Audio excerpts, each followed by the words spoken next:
Alright guys, I'm sorry. I tried to maintain 60 FPS recordings, but the problem is this phone just does not like doing autofocus.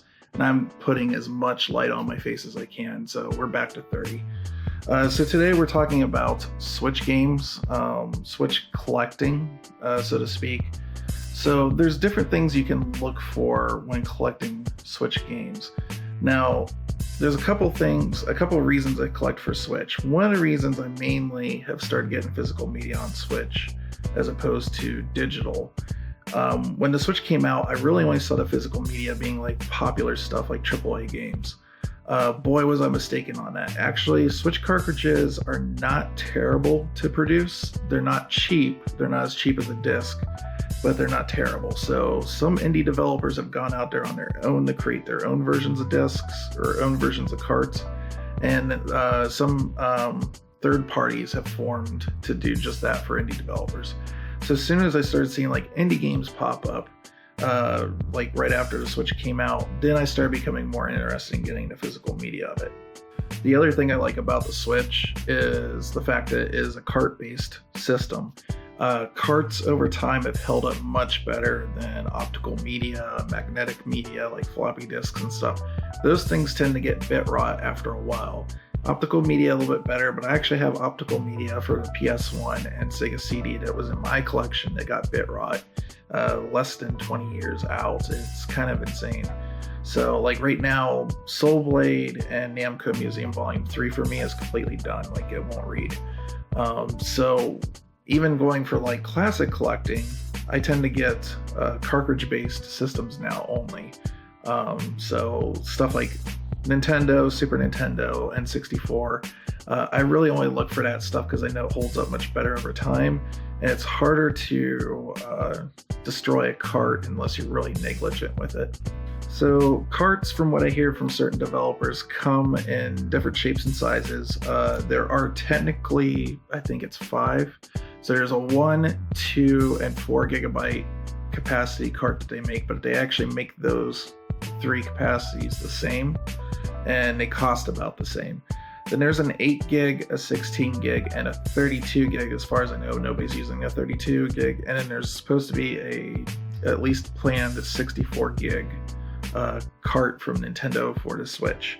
The way that those work is they're very strange. They have, so like the 1, 2, and 4 are cheaply made in the fact that it is a PCB inside with the EEPROM soldered. So similar to what you would see on most other carts, where the 8 and 16 and 32s are especially made with high capacity EEPROMs. So it's a single chip and a higher density chip. And it's especially made that it doesn't have solder points. The actual points for the IO, the read, is there's pads on the back. So those are quite a bit more expensive to make. So any indie games are gonna like need those kind of carts. You're not gonna see those fairly often. Okay, so far this is my stack of games. So I got a couple here on the top as an example. So you're gonna have games. Sorry, I accidentally bumped the stand. You're gonna have a couple games that are gonna be fairly common. So mostly like first party stuff like Zelda Breath of the Wild is gonna be a fairly common cart. Then you got stuff that's like probably first party but not as common, like Captain Toad Treasure Tracker. I still see this on shelves, but I don't see it as much. It's not all over the place like Zelda.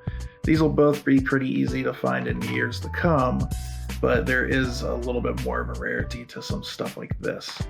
But really where you're going to find rarity, then you start getting into stuff that's like going to be a little bit harder to find, but not impossible. We can call this the medium rare selection. So we have Sonic like Mania Plus. This is actually a physical copy of Sonic Mania with all the DLC and stuff on it, which is nice. This I've seen it's sticking around for about 2 or 3 months, and then all of a sudden I can't find it anywhere. It's gone. So I'm glad I got it when I did. This one comes with an art book as well, so that's how you would recognize it because it's like in a slightly bigger box. Mega Man 11, you can find this fairly easily right now, but I think in the future, as it goes along, this will be pretty hard to find in stores. I think they probably are thinking this is going to be more of a digital download game, so they probably didn't print that many copies, and I think in the future, anybody trying to collect for the Switch, that'll be a little bit harder one to find. Then you're gonna have stuff that's gonna be next to impossible. So Cave Story I've actually seen floating around the used scene quite a bit. But the thing with this is there's some cards out there that are variants.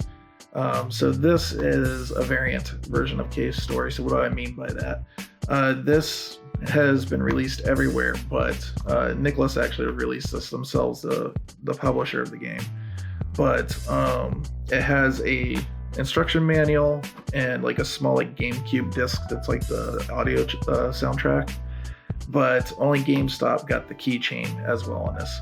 So this is a GameStop variant of this cart, and this is going to be a lot harder to find in the future. I think these in general are going to be pretty hard to find, but to find the GameStop one's going to be even harder. Then you got stuff like Axiom Verge. Also seen this around a bit, but this is a part of the Multiverse edition. So this has got the art book, the Blu-ray documentary, the audio CD. All that stuff's been included with this, so this will be much harder to find. Then you even have stuff like GameStop is like an exclusive publisher in some ways of some of their games. A great example is Katamari Damacy Reroll just recently came out, and I tried to get it. It's $30 normally, but it's already sold out, and the only places you can find it online are usually selling it between $80 to $100 already, and it's only been like a week or two since it's been out.